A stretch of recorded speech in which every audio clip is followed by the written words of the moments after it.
Bismillahirrahmanirrahim. Excellency Mr. Tang Gaoli, distinguished world leaders, ladies and gentlemen,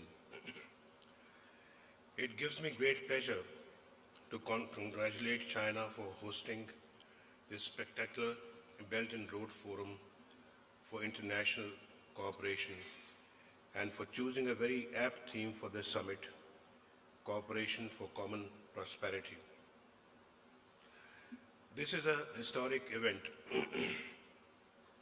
It will build critical pathways in the years to come for economic and financial cooperation, business-to-business collaboration, and people-to-people contacts.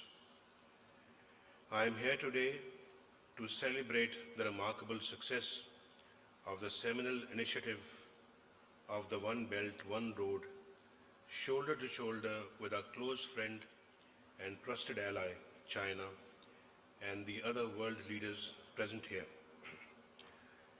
Ladies and gentlemen, I pay to President Xi and the Chinese leadership my deepest tributes for their dynamic and creative leadership. We admire and commend China's vision and ingenuity in developing corridors across regions, in building supportive financial institutions such as the Silk Road Fund and the Asian Infrastructure Investment Bank, and above all, in launching China Railway Express trains that construct a new bridge on the Eurasian landmass. Ladies and gentlemen, One Belt, One Road is an intercontinental mega project that integrates infrastructure, energy, trade, telecommunications, investment, and industrial development. Such a broad sweep and scale of interlocking economic partnerships and investments is unprecedented in history. We stand at the cusp of a geo-economic revolution. In fact, this is the dawn of a truly new era of synergetic intercontinental cooperation. OBOR embraces 3 continents: Asia, Africa, and Europe. It covers half of the world's population, half of its resources, and 65 countries. International investors from all over are pouring their resources into it. It makes win-win partnerships possible for all. It will accelerate economic growth in developing countries, yield dividends for international investors, and tear down barriers to trade and commerce. Even more importantly, it will help prepare and reform global economic governance. We do not see OBOR merely as a modern revival of the ancient Silk Road. Rather, we view it as a conscious and humanistic endeavor to take humankind to a higher level of prosperity, peace and stability through connectivity and close contact. Ladies and gentlemen, peace and development go hand in hand, and nothing can pave the path for peace and security more than economic development achieved through regional collaboration. OBOR signifies that geoeconomics must take precedence over geopolitics, and that the center of gravity should shift from conflict to cooperation. As OBOR unfolds across continents, we see it fostering inclusion, creating tolerance, and promoting acceptance of cultural diversity. We see it as a powerful tool for overcoming terrorism and extremism. Pakistan believes that the most powerful impact of OBOR will be on the lives of poor and marginalized people who would have higher incomes, better education, and more health facilities. It would help in eradicating poverty and achieving sustainable development, leaving no one behind.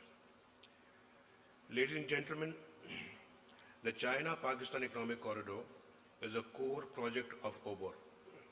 In fact, it has been rightly called its flagship because it aims to connect the neighborhoods of East and West Asia. CPEC makes Pakistan both a conduit and destination for cross-regional investment and trade.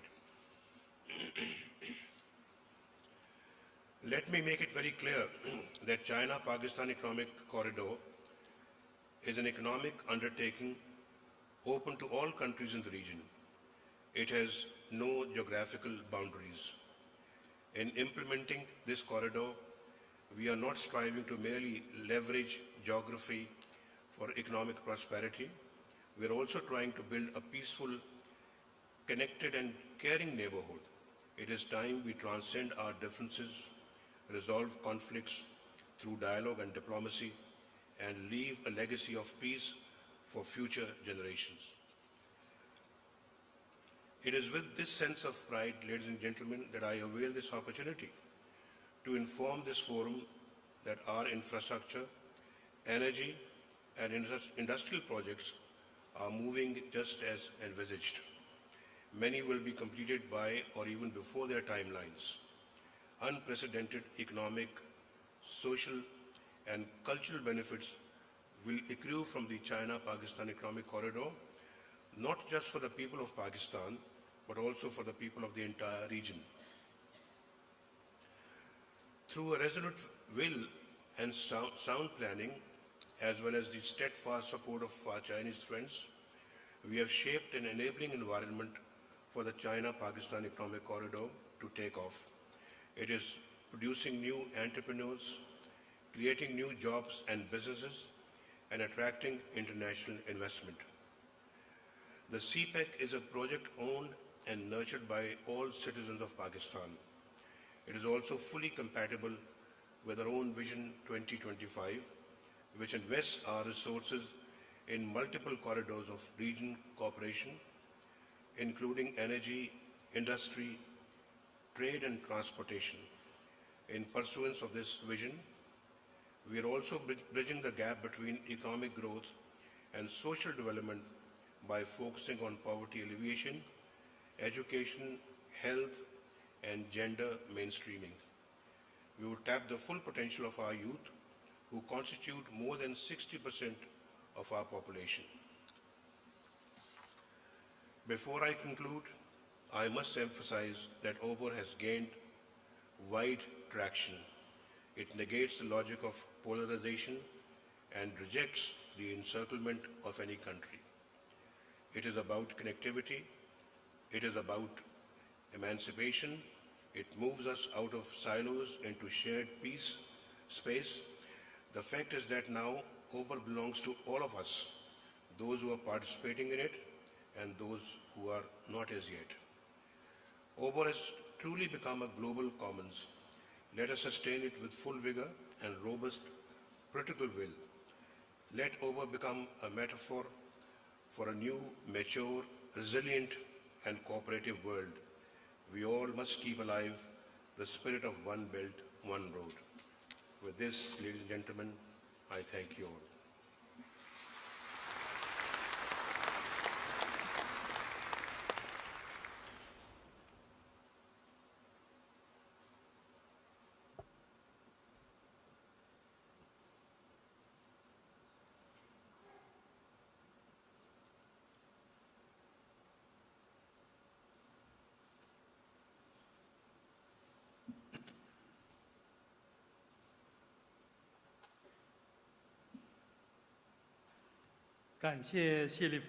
Prime Minister Sharif, thank you very much for your speech.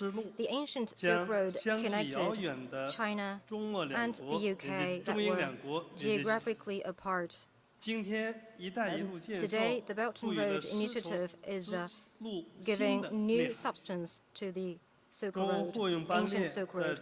The China-European cargo train is now operating between China and the UK, putting in place a logistic pathway from East Asia to the westernmost tip of Europe, benefiting the people of both China, the UK, and relevant countries. Now I give the floor to the Special Envoy of the British Prime Minister, Chancellor of the Exchequer, Philip Hammond.